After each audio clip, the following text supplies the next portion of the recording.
मैं अब से कुछ क्षणों में निधि के पास जाने वाला हूं, सुरभि के पास जाने वाला हूं। डेटा मोशाई के लिए निधि के पास राम सर्किट को लेकर पूरी डिटेल्स है। लेकिन बड़ी खबर, अयोध्या में हार की और बीजेपी इस वक्त की बड़ी खबर। फैजाबाद लोकसभा सीट से लल्लू सिंह पीछे। फैजाबाद से सभा के अवधेश प्रसाद जीत की ओर। 9 बार के वो विधायक हैं, राज्य मंत्री रह चुके हैं। ये बड़ी खबर इस वक्त आ रही है, ये बड़ी खबर आ रही है।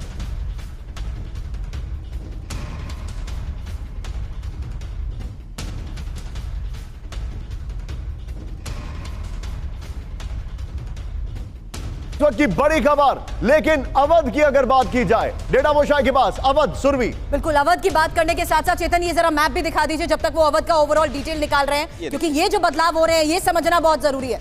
ये देखिए, ये मैप पहले देखिए, ये पहले था 2019 में। एग्जैक्टली आप देखिए, काउंट कर सकते हैं, 1 2 3 4, टोटल 20 सीट है अवध में। 4 सीट ऑपोजिशन जीता था।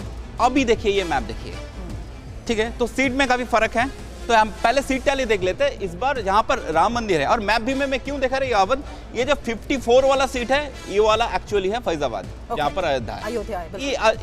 ये आजू बाजू एरिया है। सीट टैली देख लेंगे।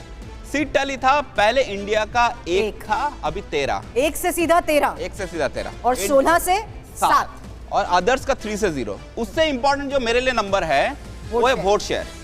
तो आप देखेंगे 49 से वोट शेयर ड्रॉप हो रहा है 42, 7% वोट शेयर ड्रॉप हो रहा है। 11 से सीधा 47 जाना, ये बहुत इंपॉर्टेंट फैक्टर है निशांत। और एनडीए का वोट शेयर जहां पर राम मंदिर हो रहा है, उसका सराउंडिंग 20 सीट्स में 7% वोट शेयर ड्रॉप होना, मतलब ये इशू उतना इमोशनल इशू बन नहीं पाया। इसका चलते हुए लोग वोट, मतलब ये इशू में तो वोट नहीं गिरा। आप जो बता रहे दादा, मेरा एक बड़ा पर्टिनेंट सवाल है यहां पर, और मैं वो सवाल पूछने के लिए सीधे आऊंगा। मेरे साथ पुष्पेश सर है। पुष्पेश सर, जब ये अयोध्या की बात हुई उसके बाद हमने देखा चुनाव से पहले काशी और मथुरा को लेकर अपने आप चीजें कही जाने लगी। ये भी कही जाने लगी कि मामला सब जुडिस भले ही हो, लेकिन हमारा अगला एजेंडा वो है।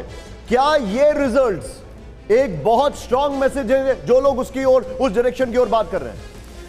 देखिए, मुझे लगता है कि एक बात और है जो हम भूल रहे हैं कि अयोध्या शायद बहुत जल्दी पीक कर गया। इन लोगों ने सोचा नहीं था कि अयोध्या का जो लाभ हो सकता है, जो आफ्टर ग्लो जिसे कहते हैं आरती के बाद की, उसके चुनाव काफी बाद आया। तो वो एक तरह से लोगों के मनस से उतर सा गया था सवाल। और काशी और मथुरा की बात करना मेरे ख्याल में। राकेश जी, आप कुछ कहना चाह रहे थे यहाँ पर? देखिए, अयोध्या का सवाल जो है ये बीजेपी के लिए बहुत बड़े आत्मचिंतन का विषय है, क्योंकि अयोध्या की जो संभावित हार है ये भारतीय जनता पार्टी के पूरे संगठनात्मक तंत्र को, उनकी रणनीति को, उनकी तैयारियों को और उनके प्रत्याशियों की सक्रियता को, ये संभव ही नहीं है कि बीजेपी अयोध्या हार जाए, लेकिन हार रही है।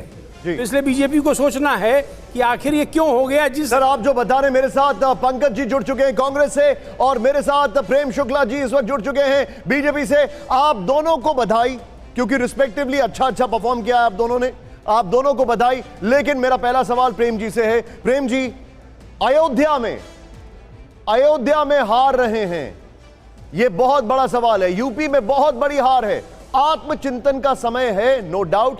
थर्ड टर्म के लिहाज से बहुत अच्छी परफॉर्मेंस है, नो डाउट। सुरभि आइए, बहुत अच्छी परफॉर्मेंस है, लेकिन क्या हुआ ये?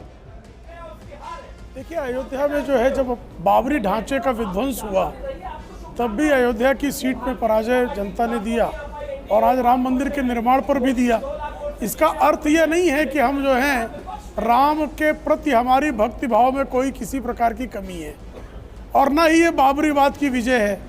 अगर इसको जो है कुछ लोग बाबरीवाद की विजय मान रहे हो, तो उनको जो है एक बार अयोध्या में बाबर के नाम की बात करके देख लेना चाहिए। अयोध्या की जनता बता देगी उनको, पूरे देश। ठीक है प्रेम जी, आप मेरे साथ बने रहिए। पंकज जी से मैं एक मिनट एक रिएक्शन लेना चाहूंगा। पंकज जी, आप पहले तो आपको बधाई, बहुत अच्छा परफॉर्मेंस है आप लोगों का, आपकी पार्टी का, आपके अलायंस का। वाकई में ये बहुत अच्छा है। हालांकि 295 प्लस नहीं है, लेकिन ठीक है, जैसे उनका 400 नहीं है, आपका 295 प्लस नहीं है, लेकिन क्या सरकार बना पाएंगे? बहुत शुक्रिया निशांत। पहले तो मैं बता दूं, अभी जो आपने, मैं चूंकि अवध से ही आता हूं, तुलसी बाबा लिख गए हैं, उघरई अंत न होए निभाऊ, काल नेम जिम रावण राहु। जो लोग भगवा पहनकर सत्ता हरण में जुटे हुए हैं, अवध की जनता को पता है कि भगवा पहनकर ही सीता का हरण हुआ था। तो असली धार्मिक लोग हैं, धर्म के नाम पर जो अधर्म हो रहा था उसको उन्होंने रोका है। जो अधूरे मंदिर में प्राण प्रतिष्ठा करके राजनीतिक लाभ लेने की कोशिश की गई उसको पूरे अवध ने नकारा है। सिर्फ अयोध्या ने नहीं, सिर्फ फैजाबाद ने नहीं, पूरे अवध से लेकर और पूर्वी उत्तर प्रदेश आप देख लीजिए, वहां पर भाजपा की क्या दुर्गति हुई है। तो एक बहुत बड़ा संकेत है। विवाद हो सकता है, किसी भी मुद्दे पर विवाद हो सकता है, उसके लिए न्यायालय है। किसी भी सभ्य समाज में न्यायालय उसका एक परिणाम देता है। हम लोग शुरू से कह रहे थे कि जो भी अयोध्या में सुप्रीम कोर्ट फैसला चलिए, करेगा अवध की उसको अयोध्या की तो कांग्रेस बात कर ली, पार्टी लेकिन प्रेम शुक्ला जी एक वैसे ही सवाल आपसे बस मैं करना चाहती हूँ, आखिर यूपी में हुआ क्या ये अचानक? इस पर तो आत्मावलोकन की आवश्यकता है, हम चिंतन करेंगे।